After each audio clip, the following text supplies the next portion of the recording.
Abdul Muttalib ছিল নবীর দাদা জান, তাহার কথা এবার আমি কিছু কইতাম। আব্দুল মুত্তালিবের পুত্র 10 জন ছিল, এক পুত্রকে কোরবানি আল্লাহ করতে কইল।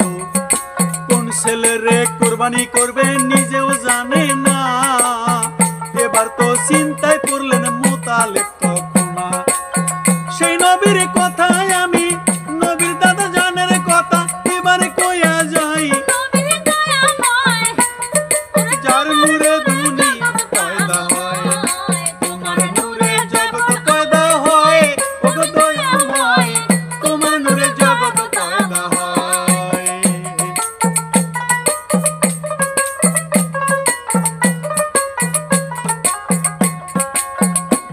তাই মানত পূর্ণ করেনি মুত্তালিব তখন,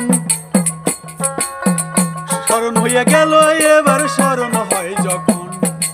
এমন অবস্থায় একদিন তিনি নিদ্রা অবস্থায় স্বপ্ন দেখলেন আব্দুল মুত্তালিবকে বা জানি কয়, তোমার মানত পূর্ণ কেন করলে না? এক পুত্রকে কোরবানি করবে গেছাও ওয়াদা দিয়া।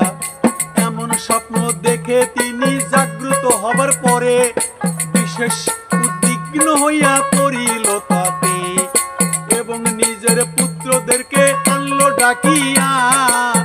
তিনি তার মানতের কথা পুত্রদের দেয় কইয়া, তারপর উক্ত মানত পূরণ করার আদেশ হলো। স্বপ্নের কথা পুত্রদেরকে অবহিত করল, তারা পিতার কথা শ্রবণ করিয়া নিল। প্রতিসন্ধানী সানন্দে কোরবানি হতে আগ্রহ প্রকাশ করলো, কিন্তু কোরবানি করবেন মাত্র একটি পুত্রকে তখন তাই ওগো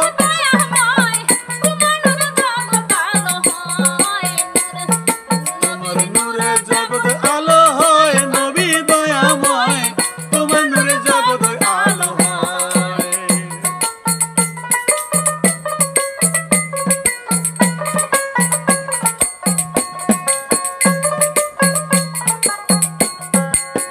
কিন্তু কোরবানি করতেই হবে মাত্র একটি ছেলে ছিল, কিন্তু ভাইরে মুত্তালিবের 10টি।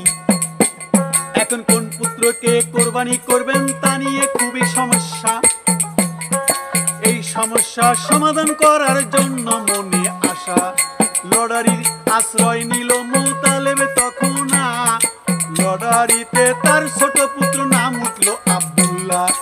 আব্দুল্লাহ রে কোরবানি করিতে আল্লাহ কয়, নবী দয়াময় যার নূরে দুনিয়া সৃষ্টি হয়, যার নূরে দুনিয়া সৃষ্টি হয়, নবী দয়াময়।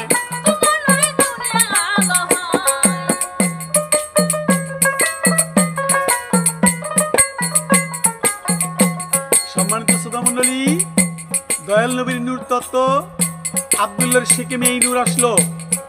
কিভাবে আব্দুল্লাহ আসলো? মুত্তালিব ছিল নবীর দাদা জান। আব্দুল মুত্তালিব আব্দুল্লাহকে সর্বাধিক স্নেহ করতেন, ছোট ছেলে ছিল আব্দুল্লাহ। সুতরাং আব্দুল্লাহকে কোরবানি করতে তার মনে কষ্ট অনুভব হলো। পিতা অনেক ভালোবাসতো আব্দুল্লাহকে, তাই আব্দুল মুত্তালিব আবার লটারি করলেন। দ্বিতীয়বারও আব্দুল্লাহর নাম উঠল। আব্দুল মুত্তালিব আব্দুল্লাহর স্নেহ বন্ধু ছিলেন। এই স্নেহ বন্ধু ছিলেন বলেই দ্বিতীয়বার লটারি করলেন, কিন্তু আল্লাহর কি ইচ্ছা, তৃতীয়বারেও আব্দুল্লাহর নাম লটারিতে উঠল। লটারিটা কেমন করে করেছিল? জমজম কূপের ভিতরে 10টি পুত্রের নাম লিখে ছেড়ে দিয়েছিলেন। 10টি পুত্রের নাম বৃক্ষের খেজুর পাতা লিখে পাত্রের সঙ্গে বেঁধে দিয়েছিল, যে নামের পাত্র ভেসে উঠবে ওই নামের ছেলেকে কোরবানি করবে। কিন্তু আব্দুল্লাহ নামের পাথর কূপ থেকে ভেসে উঠেছিল। মায়ে চালাকি করে বলেছিল, স্বামী গো, পাথরের মধ্যে নাম লিখেন। পাথরে তো লেখা যাবে না, পাতায় লেখেন, খেজুরের পাতায় লিখে পাথরের সঙ্গে বেঁধে দেন। এই পাথর 10টি ফেলে দিল কূপে। আব্দুল্লাহর মা জননী বলতেছে, পাথর ভেসে উঠবে না, আমার ছেলেদেরকে কোরবানি করতে হবে না। কিন্তু আব্দুল্লাহ নামের পাথরই ভেসে উঠেছিল।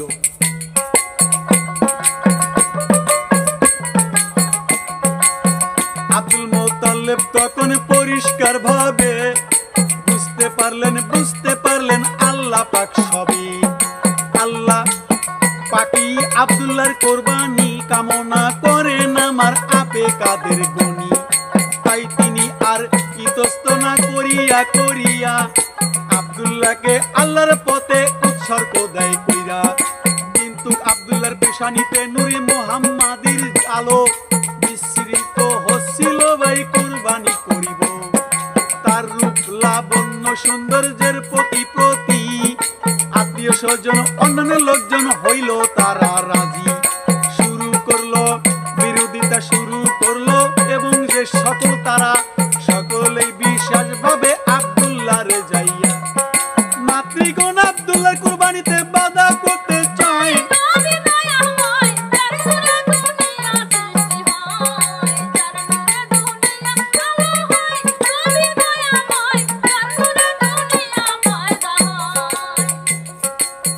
আব্দুল মুতাল্লিব তখন পরিষ্কারভাবে বুঝতে পারলেন যে আব্দুল্লাহকে কোরবানি করতে হবে। তাই তিনি ইতস্ত না করে আব্দুল্লাহকে আল্লাহর পথে উৎসর্গ করতে সংকল্প করলেন। কিন্তু আব্দুল্লাহর পেশানিতে নূরি মুহাম্মদ সাল্লাল্লাহু আলাইহি সাল্লামের আলো বিস্মৃত হচ্ছিল। কপালে পেশানিতে দেখতেছেন তার মুহাম্মদী নূর। তার রূপ লাবণ্য এবং সৌন্দর্যের প্রতি আত্মীয় স্বজন এবং অন্যান্য লোকজন বিরোধিতা শুরু করল, এবং তারা সকলেই বিশেষভাবে আব্দুল্লাহর সেই মাতুলগণ অর্থাৎ আব্দুল্লাহর মামারা আব্দুল্লাহর কোরবানিতে বাধা দান করতে লাগলো। মামুর গোষ্ঠী, যারা মামা মাতুল গোষ্ঠী, এমন সংকটগ্রস্ত হয়ে আব্দুল মুতালিব ধর্মীয় পণ্ডিতদের দ্বারস্থ হলেন। ধর্মীয় পণ্ডিতদের কাছে চলে গেল, তাদের কাছে সমস্ত ঘটনা খুলে বলে বিষয়টি সম্পর্কে জিজ্ঞাসা করলেন, এই কোরবানি কিভাবে করব। তার মামারা তো বাধা দেয়। এই ধর্মীয় পণ্ডিতরা তাকে 100 উট কুরবানি করতে পরামর্শ দিয়ে বলল, এটা করলেই আপনার মানত পুরো হয়ে যাবে, কারণ একে কুরবানি করলে তো এর কপালে যে নূরি মুহাম্মাদি আছে সে তো দুনিয়াতে আসবে না, কুরবানিটা হয় কিভাবে, তার পরিবর্তে 100 উট কুরবানি করা হোক।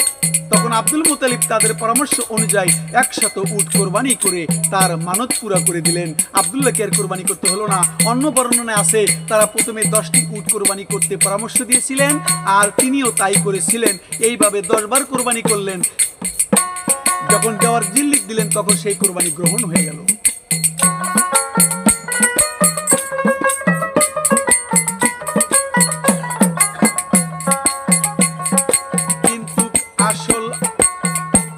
সে আমলের রীতি ছিল এবার, তাই সেই আমলের রীতির কথা আমি বলতে চাই। আল্লাহ দরবারে কোরবানি গৃহীত হতো এবার ভাই, আসমান থেকে আগুন এসে পুরাইয়া দিত। তাই কোরবানি পুরাইয়া দিলে কোরবানি গ্রহণ হয়, এই ধারা ছিল ভাই আমার নবীজির আগে। তাই আর যে কোরবানি আল্লাহ দরবারে কবুল হতো না, সে জ্বলন্ত সে এবার জন্তু করে থাকতো, কেহ আগুন পোড়াইতো না।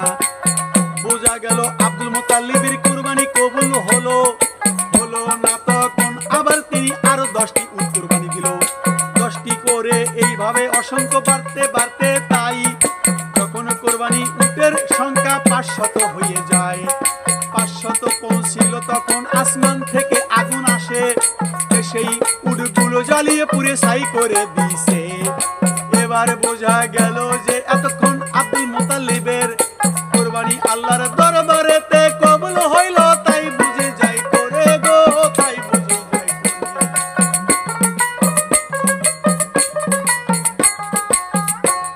10টি করে উট কুরবানি দেয়, দেওয়ার আগুন আসে না, আকাশ থেকে গাইবি আগুন আসে না, মাংসগুলি পুড়িয়ে দেয় না, জ্বালায় দেয় না। এইভাবে 10টা করতে করতে 500 উট কোরবানি করলেন। 500 উট কোরবানি করার সাথে সাথে আব্দুল ওহাব জহরি নামে এক ব্যক্তি সাদা একটা উট দিয়েছিলেন। সেই উটটি যখন কোরবানি করা হলো তখনই আকাশ থেকে একটা আগুন এসে সমস্ত মাংস জ্বালিয়ে দিল। কোরবানি কবুল হয়ে গেছে। কবুল হওয়ার নির্দেশন আব্দুল মুতালিব দেখতে পেল। এখন যদি সেই কোরবানি রীতি থাকতো তাহলে মানুষের কোরবানি হইতো কি হইতো না, আমাদের কোরবানি অপমান হয়ে যেতাম। সেই কারণে এখন এই কোরবানিটা কবুল হইল কিনা আগুন আসে না, এই মাংসটা আমরাই খাই। প্রসঙ্গ করবে একটা ঘটনা উল্লেখ করতে হয়।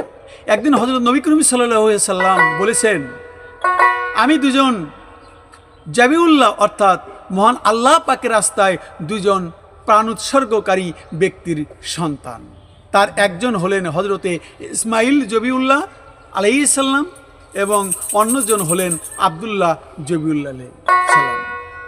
বর্ণিত আছে যে আসাদ গোত্রের নওফেলের কন্যা রুকাইয়া এবং বর্ণনান্তরে কুদাইয়া একদিন কাবা ঘরের পাশে দাঁড়িয়েছিল। ওই সময় আব্দুল্লাহ সেই স্থান দিয়ে কোথাও যাচ্ছিলেন। তার চেহারার দিকে তাকিয়ে উক্ত মহিলা বিশেষভাবে আকৃষ্ট হলো এবং সেই আব্দুল্লাহকে লক্ষ্য করে বললেন, হে আব্দুল্লাহ, কিছুদিন পূর্বে তোমার প্রাণের পরিবর্তে যে 100 উট তোমার পিতা কোরবানি দিয়েছিল, আজ আমি তোমার কাছে শপথ করে বলছি তোমার পক্ষ হতে আমি ওই 100 উট তোমার পিতাকে প্রদান করব, তুমি আমার সাথে বিবাহ বন্ধনে আবদ্ধ হতে রাজি হয়ে যাও। কি দেখছিল? মোহাম্মদে নূর। এই মোহাম্মদে নূর পেশানিতে দেখেছিল, দেখেই ওই মহিলা এই কথা বললেন। কিন্তু আব্দুল্লাহ অত্যন্ত ধর্মভীরু লজ্জাশীল ব্যক্তি ছিলেন, তাই তিনি এইভাবে বিবাহের প্রস্তাব শ্রবণ করে লজ্জায় জড়সড় হয়ে পড়লেন এবং উক্ত প্রস্তাব প্রত্যাখ্যান করে দ্রুত সে স্থান ত্যাগ করে চলে গেলেন। শুধু কুতাইলা একাই নয় তোমাদের যাই কইয়া, কুতাইলা একাই নয় আপনাদের যাই কইয়া, এইভাবে আরো অনেক সুন্দরী নারীরা গুণপতি মহিলা আব্দুল্লাহকে স্বামী বলিয়া স্বামী রূপে লাভ করার জন্য লালায়িত ছিল। কতিপয় মহিলা তার সাথে বিবাহ বন্ধন আবদ্ধ হবার আকাঙ্ক্ষা পোষণ করিত, তাই কিন্তু শেষ পর্যন্ত তাতে সফল কেউ হইল না ভাই। নিজের প্রাণ বিসর্জন দিল তারে না পায় দয়াময়, যার নূরে দুনিয়া সৃষ্টি হয়, যার নূরে দুনিয়া সৃষ্টি হয়।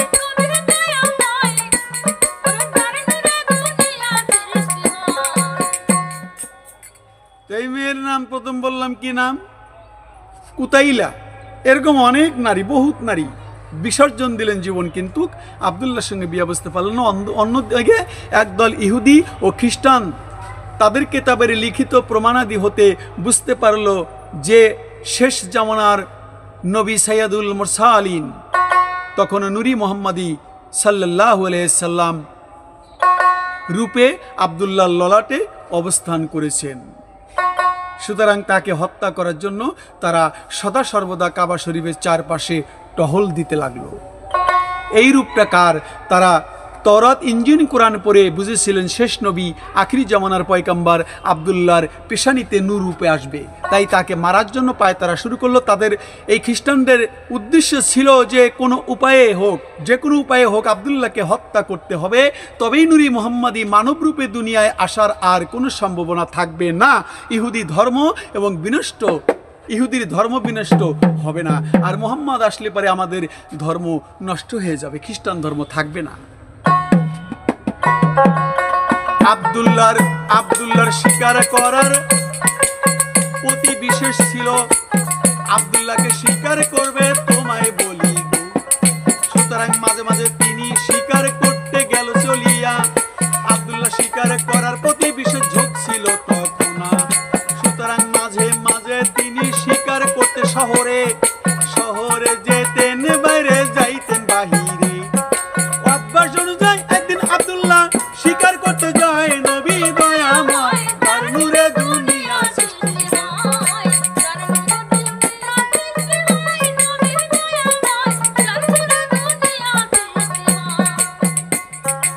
আব্দুল্লাহ নবীজির পিতা, শিকার করার খুব ঝোঁক ছিল।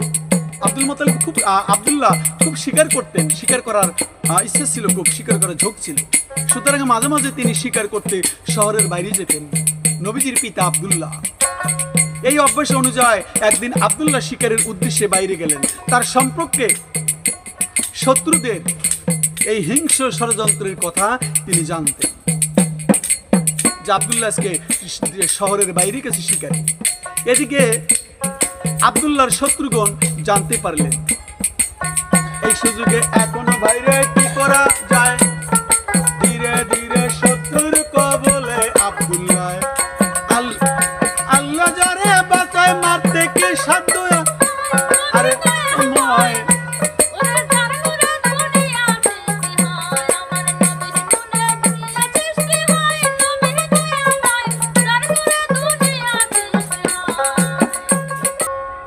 হযরত আব্দুল্লাহ শিকারের উদ্দেশ্যে বাইরে গিয়েছিলেন। তখন ওই খ্রিস্টানেরা অস্ত্রশস্ত্র সহ তাকে হত্যা করার জন্য তাহাকে তালাশ করতে লাগলো, কিন্তু যার উপর আল্লাহর অসীম রহমত, মানুষ তার কোনো ক্ষতি করতে পারে না। ওইদিকে ঘটনাক্রমে হজরতে আমেনার পিতা ওহাব বিন মান্না সেই প্রান্তরে উপস্থিত হলেন। দূর হতে তিনি লক্ষ্য করলেন আব্দুল্লাহকে তার একদল শত্রু সম্পূর্ণরূপে ঘিরে নিলেন, কিন্তু পরক্ষণেই তিনি দেখলেন হঠাৎ কোথা থেকে একদল ঘোড়া সোয়ার এসে আব্দুল্লাহর শত্রু দলকে সম্পূর্ণরূপে পর্যদস্ত করে তাদের হাত থেকে উদ্ধার করলেন। এই দৃশ্য দেখে ওহাব জোহরি কি করলেন, ভাবলেন আব্দুল্লাহ নিশ্চয়ই কোনো সাধারণ লোক নয়।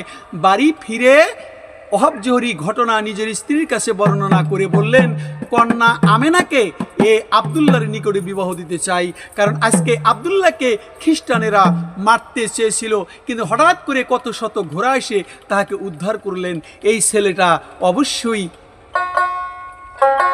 আল্লাহ তার প্রতি রহমত আছে, এই রহমত প্রাপ্ত ব্যক্তির সঙ্গে আমার কন্যা মা আমিনাকে বিবাহ দেব।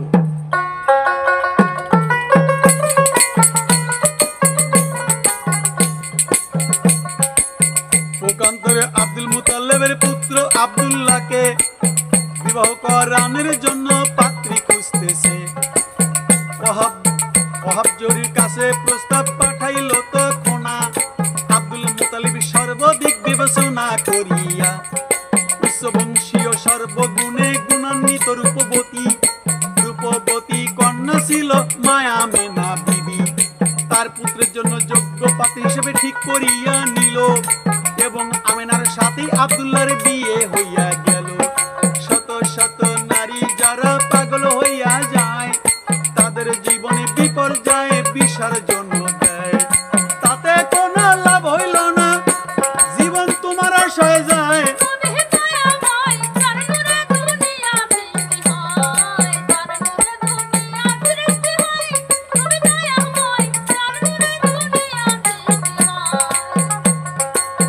হযরত আমেনার সাথে বিবাহ দেওয়া মাত্র কয়েকদিন পূর্বে একদিন আব্দুল্লাহ এবারে বলতেছি আব্দুল্লাহ এবং খাসায় নামের এক দনপতি সুন্দরী মহিলার বাড়ির কাছে গিয়াছেন তিনি। হযরত আমেনার সাথে যখন আব্দুল্লাহর বিবাহ হয় তার কয়েকদিন পূর্বে, বিবাহ আব্দুল্লাহর সঙ্গে আমেনার হওয়ার কিছুদিন পূর্বে আগে একদিন আব্দুল্লাহ খাসাইমা নামের এক ধনবর্তী ও সুন্দরী মহিলার বাড়ির কাজ দিয়ে যাচ্ছিলেন।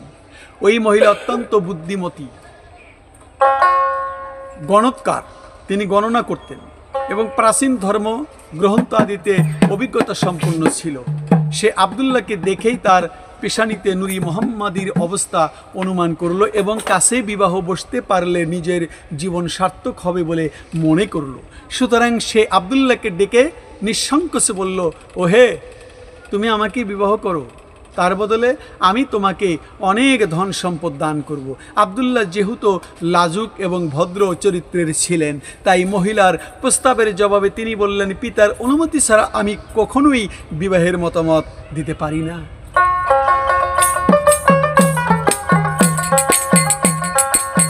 এর কয়েকদিন পরের ঘটনা যাইতেছি কইয়া আমেনার সাথে বিবাহ হওয়ার পূর্বে আরেক ঘটনা। আরো একদিন আব্দুল্লাহ ওই মহিলার বাড়ির পাশ দিয়া যাচ্ছিল। আব্দুল্লাহ উক্ত মহিলা বলল ডাকিয়া, অবশ্যই জানতো না যে এটাই আব্দুল্লাহ, ইতিমধ্যেই বিবাহে হয়েছে তাও যে জানে না। আজও আব্দুল্লাহর প্রতি এবার নজরে পড়লো তাই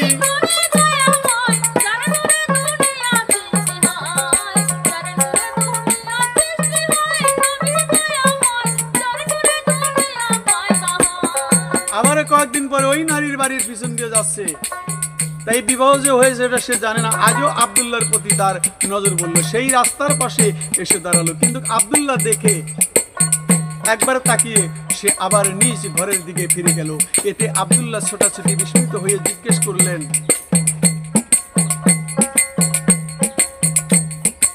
কে হে রমণী? সেদিন না তুমি আমার কাছে বিবাহ বসার প্রস্তাব দিলে? কিন্তু আজ যে আমাকে দেখে কোনো কথা না বলেই ফিরে চললে, এর কারণটা কি? ওই মহিলা বলল, তুমি কি ইতিমধ্যে কোনো মহিলাকে বিবাহ করে তার সাথে নির্জনে বাস করেছো, বাসর করেছো? আব্দুল্লাহ জবাবে বললেন, হ্যাঁ আমি বিবাহ করেছি। মহিলা বলল, তার জন্যই তোমার চেহারার এই পরিবর্তন ঘটেছে, তোমার রূপ আর নাই। সেদিন তোমাকে দেখে পাগল হলাম, আজকেও তোমার আশায় বসে আছি, কিন্তু আজকে তোমার রূপ নেই, এই জন্য আমি ঘরে ফিরে গেলাম। তোমাকে আর দিয়ে কি করব? কারণ ওদিকে যে বিবাহ করার পরে মোহাম্মদ নূর মা আমেনার গর্ভে গেছে। আমি তোমার কাছে সেই দিন বিবাহের প্রস্তাব দিয়েছিলাম, তোমার ললাটে এক উদ্ভাসিত উজ্জ্বল নূরের লালসায়। আজ আর তোমার ললাটে তা দেখতে পাচ্ছি না। যখন তার অধিকারিণী হয়েছে, তোমার সৌভাগ্যবতী স্ত্রী ওই নূরের অধিকারিণী হয়েছে, সুতরাং এখন আমার কাছে তোমার কোনো মূল্য নেই। এই কথা বলে মহিলা চলে গেল। ওই নূর লাগিয়া এবার সবাই পাগল হয়।